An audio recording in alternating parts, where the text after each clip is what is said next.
نعم. قال رحمه الله: ومنها أن فيه حثا للنفوس على الاقتداء بأهل الخير ومنافستهم، وتنشيط العمال على الأعمال ببيان من عملها من أولياء الله، وفيه الترهيب عن أفعال أهل الشر، وتبغيض المعاصي التي أثرت مع عامليها ما أثرت. هذا أيضا من فوائد هذا العلم الذي في القرآن، صفات أهل السعادة وصفات أهل الشقاء، أن هذا فيه الحث على الاقتداء بهم، الحث على الاقتداء بهم. لما يقرأ المرء في القرآن صفات أهل السعادة وثناء الله عليهم وذكر ما أعد لهم من الثواب العظيم والأجر الجزيل، هذا ينشط المرء أن يعمل مثلهم وأن يدخل في ميدان المنافسة معهم، وفي ذلك فليتنافس المتنافسون وسارعوا إلى مغفرة.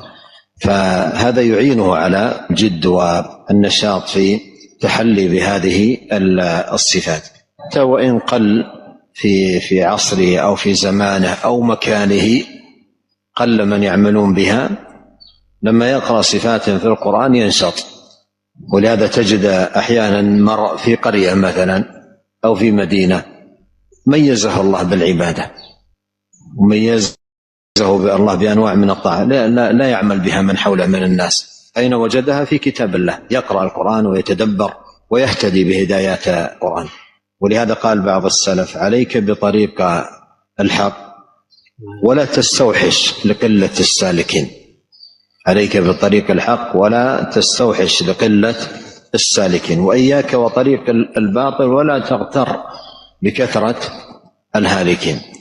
فإذا لما يقرأ المرء في كتاب الله صفات أهل السعادة، هذا فيها حث للنفوس على الاقتداء بهم ومنافستهم، وتنشيط العمال على الأعمال ببيان من عملها من أولياء الله، ببيان من عملها من أولياء الله.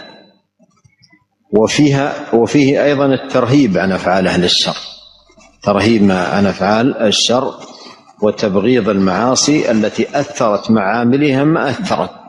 فلما يقرأ من تحدثه نفسه بمعصية عقوبة الله للعصاة وما أحل الله بهم من النكال، وأن تلك العقوبات ليست من الظالمين مثلهم ببعيد، هذا يزجره عن تلك الأعمال. نعم. قال رحمه الله: ومنها الاعتبار بصفات أهل الخير والشر، وأن من فعل مثل فعلهم ناله ما نالهم.